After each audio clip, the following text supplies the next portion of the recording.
안녕하십니까. 10월 20일 월요일 아침 생방송으로 함께하는 제주포커스 진행의 김익태입니다. 어제는 여순 사건이 일어난 지 77년이 되는 날이었죠. 오랫동안 이 사건은 국가의 반기를 든 반란으로 불렸습니다. 하지만 묻고 싶습니다. 그때 그들이 맞서야 했던 국가는 무엇이었을까요? 해방의 기쁨이 채 가시기도 전에 국가라는 이름은 곧 폭력의 언어가 됐습니다. 동포를 향해 총을 쏠 수 없다는 말조차 죄가 되던 시절, 그들이 지키려 했던 것은 과연 무엇이었을까요? 기억의 전쟁은 이념의 싸움이 아닙니다. 잊혀지고 지워진 고통을 다시 빛으로 꺼내는 일입니다. 특히 제주도민에게 이 사건은 남의 비극이 아니죠. 제주 4.3의 상처는 여수, 순천 등지로 번졌고 그 진압의 피는 다시 제주로 흘러들었습니다. 국가 이전에 먼저 한 인간의 삶과 양심을 기억하는 일, 그것이 제주가 1948년 여수, 순천을 오늘에도 기억해야 하는 이유입니다. 김 기자의 생각입니다. 먼저 제주 지역 주요 뉴스 정수연 캐스터가 전합니다.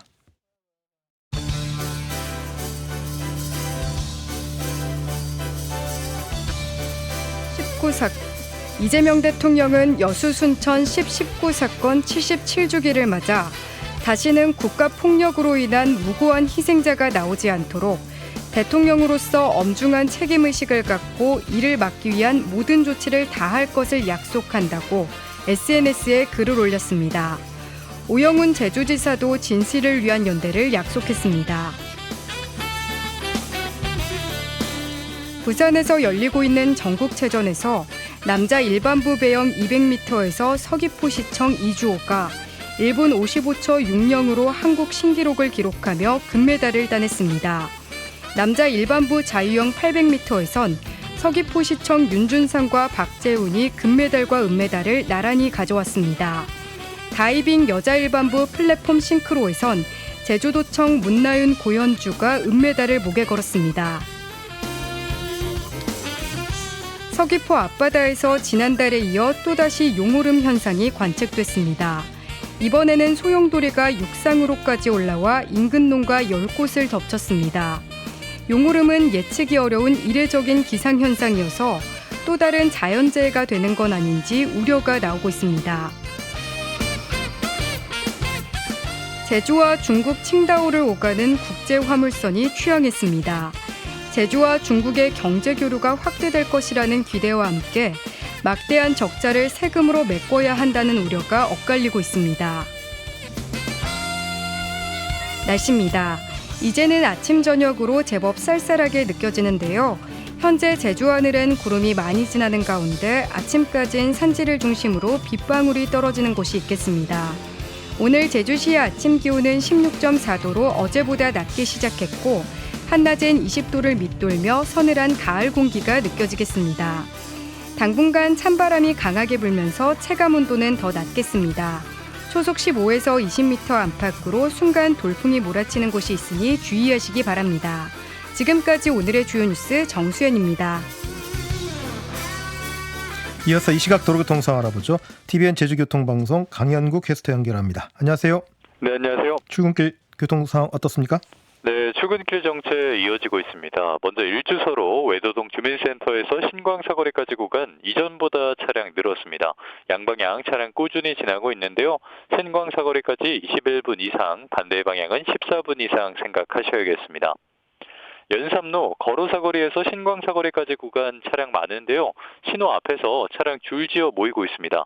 신광사거리까지 24분 이상, 반대 방향은 17분 이상 생각하셔야겠습니다. 연북로도 비슷한데요. 이도비라체 사거리에서 우편집중국 사거리까지 구간 신호 앞에서 차량 모입니다. 대기줄 길어서 신호 여러 번 보내셔야겠습니다. 양방향 23분 이상 소요 예상됩니다. 노형로 노용 5거리에서 무천교차로까지 구간도 교통흐름 답답한데요. 무천교차로까지 16분 이상, 반대 방향은 13분 이상 소요 예상됩니다. 지금까지 교통정보 전해드렸습니다.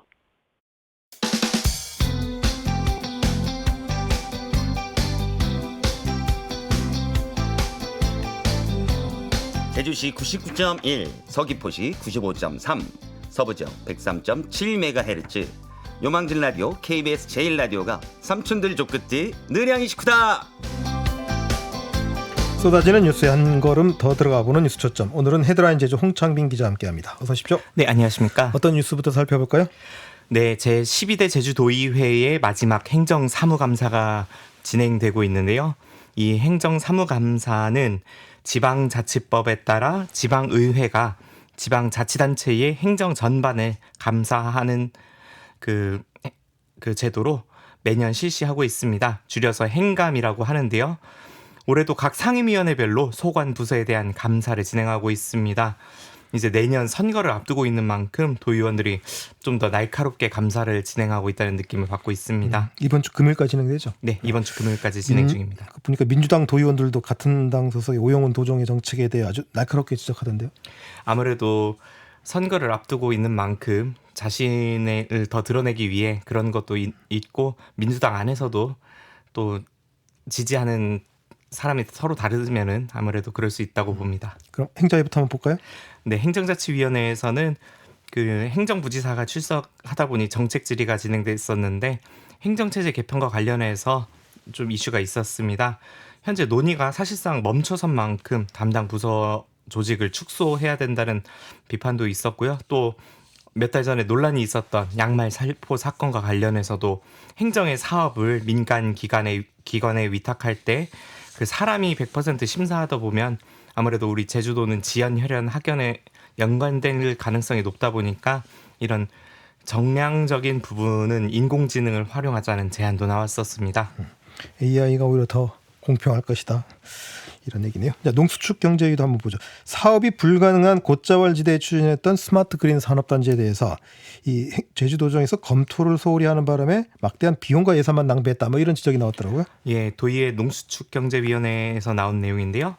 그 제주도가 자체적으로 용역을 통해 입지를 선정해서 이 스마트 그린 산업단지 조성 사업을 추진했었는데 환경부와 전략환경영향평가 협의에 들어가자 환경부가 이 부진의 생태 자연도 1등급 지역의 비중이 50%가 넘는 만큼 재검토할 것을 제안했고 제주도는 이를 받아들여서 중단을 했습니다. 제주도는 최초 검토 시점인 2023년 1월에는 이 생태 자연도 1등급 비중이 7% 정도였는데 2024년에는 47%, 올해 이제 환경부 검토가 들어간 시점에는 52%까지 올라갔다고 해명했습니다. 그런데 환경부와 협의를 진행하기 전에 이 제주도가 제출받은 용역 보고서에 생태 자연도 등급이 47.9%로 나와 있는 게 확인이 된 겁니다. 사업 부지가 바뀐 것도 아닌데 생태자연도 1등급 지역이 시간이 갈수록 늘어난다. 이게 말이 됩니까? 일단 등급 비중이 바뀐 거는 환경부가 이 지역에 대한 지속적인 현장 조사를 실시한 점이 가장 크다고 합니다. 이 현장 조사를 통해 이게 반영이 되다 보니까 이 비중이 몇 년 사이에 크게 커졌다는 겁니다. 그렇다고 해도 용역 보고서의 생태자연도 1등급 비중이 47.9%로 나와 있었다면서요. 근데 이 용역 보고서에 이 숫자가 처음 나온 게 그 최초로 용역이 끝난 시점인 2023년 12월이 아니라 용역이 완전히 끝나고 이후에 환경부와 협의 들어가기 전에 진행된 보완 용역 결과가 나온 2024년 6월이라고 제주도는 설명을 했습니다. 즉 최초 용역 종료 시점에는 이 숫자가 없었다는 겁니다. 다만 그럼에도 불구하고 용역 결과 이 보완 용역이 나오고 제주도가 이제 협의를 진행하기 전에 이 중단을 결정할 수 있었는데 이 숫자를 늦게 인지해서 용역을 중단하는데 그 사업을 중단하는데 오래 걸렸고 그 결국 도의회의 지적대로 꼼꼼한 검토가 진행됐다면 그 불필요한 갈등과 행정력 낭비를 막을 수 있었는데도 그러지 못했던 겁니다. 좀 이해가 안 가는 행정인데 환경도시위원회에서는 더욱 황당한 내용이 나왔습니다. 그 중산간 난개발과 특혜 논란이 일고 있는 에월포레스트 관광단지 사업에 대해서 아주 눈에 띄는 지적이 있었더라고요. 네, 그 에월포레스트 관광단지 개발 사업과 관련해서 전략환경영향평가가 올해 초 완료가 됐는데요. 이 내용이 부실했던 것으로 나타났습니다. 그 에월포레스트 개발 사업은 그 중산간 지역에서 진행되다 보니까 아무래도 초지 지역이 많은데요. 그런데 이 전략환경영향평가, 우리 전환평이라고 줄여서 말하는데 이 협의 과정에서 초지관리부서의 의견이 전혀 없었던 것으로 나타났습니다. 그 아까 초지에서 대부분 사업 부지가 대부분 초지라고 말씀드렸는데 뭐 확인된 숫자만 정확하게 69.5%, 뭐 사실상 70%에 육박하는 부지가 초지에 해당하는데 그 초지 관리 부서의 의견이 전혀 없었던 겁니다. 전략 환경 영향 평가는 환경부서가 담당을 하는데 아무래도 부서 간 소통이 소홀했다는 지적이 나오고 있습니다. 그 행감할 때 환경국장 얘기하는 거 보니까 뭐 입구가 숲이어서 초지를 못 봤다 뭐 이렇게 해명을 하던데 참 제주도가 도대체 왜 이런 일을 벌인 거죠 이게? 일단 설명하는 과정을 들어보면 초지관리부서의 의견 제출을 요구했는데 의견이 오지 않았다라는 답변이 있었습니다. 그런데 이거는 절반의 사실로 확인이 됐는데요. 물론 그 나머지 절반도 거짓말이라기보단 행정 내부적인 소통의 오류, 부실이라고 볼 수 있었습니다. 확인해 보니까 환경부서가 일단 초지부서의 의견을 요구한 것 자체는 사실입니다. 네. 그런데 의견 요구 공문을 제주시청 초지부서로 보내버린 겁니다. 아 제주도의 담당 부서에 네. 보낸 게 아니라? 네, 제주가 특별자치도이기 때문에 제주시는 제주도의 사무를 위임받아서 처리하는 형태인데요. 이 사무 위임 규칙에 따르면 이 관광시설로 전용을 하기 위한 초지 전용 허가권은 도청에 있습니다. 즉 시청이 아니라 도청에 의견을 요구해야 했던 겁니다. 최초로 이 시청에 공문이 접수됐을 때 시청에서는 도청으로 한번 보내기는 했습니다. 네. 그런데 이제 12월에 최종 의견 수렴을 하는 절차에서 이 환경부서는 다시 제주시청 초지부서로 또 이 의견을 요구하는 실수를 저질렀습니다. 여기에다가 제주시청 초지부서는 이번에는 이송을 하지 않았던 겁니다. 지난번에 이송을 했기 때문인지 모르겠지만 이송하지 않았고 이 때문에 초지부서 의견은 제출되지 않았습니다. 좀 이해하기가 힘든데 그러니까 처음엔 실수했다고 칠 수가 있어요. 최초에는 어쨌든 시청에서 받고 도청으로 이송했지 않습니까? 그럼 이송했다면 두 번째 최종 의견 보낼 땐 당연히 제주도 담당 부서로 보내야 되는 게 상식일 것 같은데 이 담당 부서가 어딘지도 몰랐다. 법과 규정에 따라 일을 해야 하는 공무원들이 과연 제주도정의 수준이 이 정도밖에 안 되는가 뭐 이런 걱정까지 드는데 정말 실수였는지 의도적인 건지 감사가 좀 필요하지 않은가 싶습니다. 또 특히 전략환경영향평가라는 게 사업 부지의 적합성 여부를 사전에 검토하는 아주 중요한 절차이지 않습니까? 상대적으로 우리가 사회적으로는 환경영향평가가 되게 주목을 받습니다만 환경영향평가 절차는 사업 부지가 적정하다는 걸 전제로 해서 환경에 미치는 영향을 최소화하는 방안을 고민하는 절차이거든요. 그렇기 때문에 사회적 갈등이 더 번지기 전에 그리고 사업자의 불필요한 투자를 막기 위해서라도 이 전략 환경 평가에서 제대로 된 절차 이행이 필요하다는 점 공무원들이 꼭 잊지 말았으면 합니다. 뉴스 하나만 더 볼까요? 네, 제주특별자치도가 이제 내년도 예산을 편성하고 있는데 그 도정의 곳간이 많이 비어서 이제 편성 과정에서 많은 진통이 예상되고 있습니다. 최근 제주도는 내년도 예산을 1차 편성을 마치고 각 부서별로 공람을 진행했는데요. 대부분의 사업이 10에서 25% 정도 삭감이 됐고 신규 사업들은 거의 반영되지 않았다고 합니다. 민간 위탁 사업들도 대부분 보조금이 삭감된 상태여서 이대로 예산이 확정된다면 내년에는 많은 단체들이 운영에 어려움을 겪지 않을까 생각도 들고 있습니다. 이렇게 돈이 없는 이유가 있죠. 아무래도 올해 지방세와 국세가 덜 들어왔기 때문인데요. 이게 올해만의 문제는 아니고 작년도 그렇고 전년도도 그렇고 코로나19 이후 이어지고 있는 상황인데 문제는 이제 제주도가 재정안정화 기금이라고 우리 뭐 일반 가게에서는 적금 통장으로 볼 수 있는 기금이 있는데 이 기금을 지속적으로 코로나19 이후 경제 위기에 대응하기 위해 꺼내서 쓰다 보니까 지금 거의 바닥을 보이고 있는 상태라고 합니다. 완전히 확정된 상태는 아니긴 합니다만은 그럼에도 불구하고 돈이 나올 구석이 없다 보니까 예산 편성에서 뭐 이 기조가 변하기는 어렵지 않을까 생각되고 있습니다. 그런데 이제 내년에 또 지방선거를 앞두고 있다 보니까 제주도와 도의회가 어떻게 예산안에 대응할지 잘 지켜봐야 할 것 같습니다. 네. 자, 오늘 소식 여기까지 듣겠습니다. 수고하셨습니다. 고맙습니다. 지금까지 헤드라인 제조 홍창빈 기자였습니다.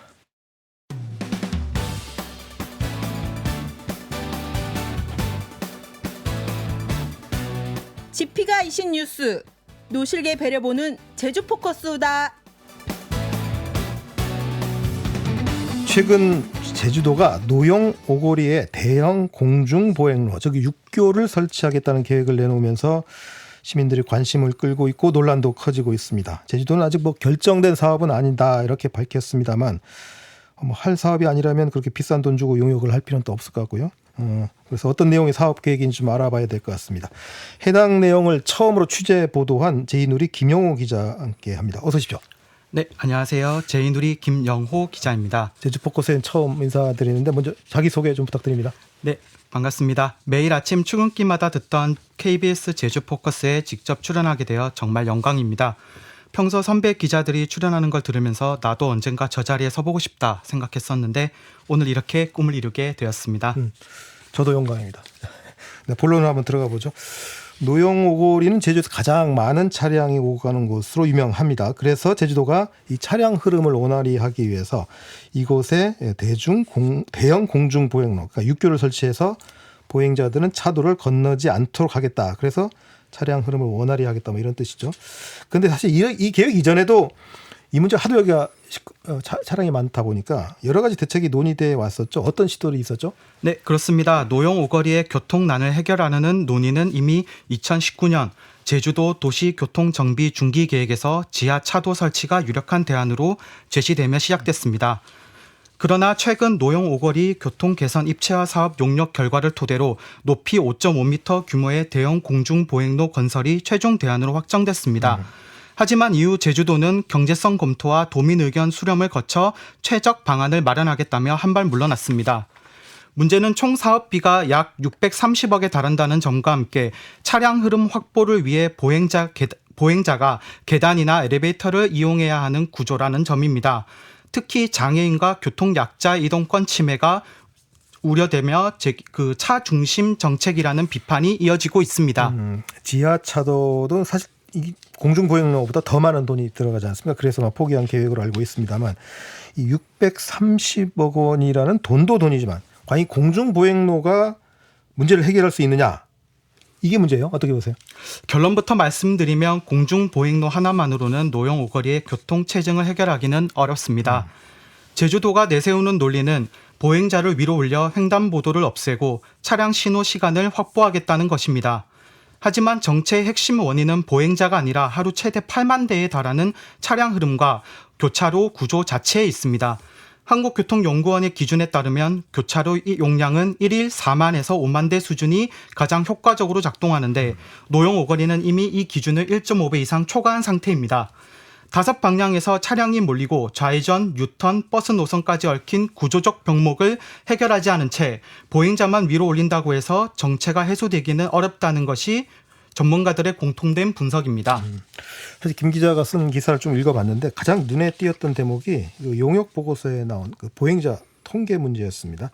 용역진에서 데이터를 부풀렸다 뭐 이런 건데 이 수치를 처음 접했을 때 어떤 문제의식을 좀 느끼셨나요? 네, 이 용역이 제주도 제3차 보행 편의 증진 기본 계획에서 이제 용역사가 밝힌 내용인데요. 노영 오거리 일대 보행자 수를 하루 2만 명, 대중교통 이용객을 3만 명으로 산출했습니다. 하지만 제주연구원의 교통카드 데이터 분석 결과에는 노영 오거리 주변 6개 버스 정류장의 하루 평균 이용객은 2천 명에도 못 미쳤습니다.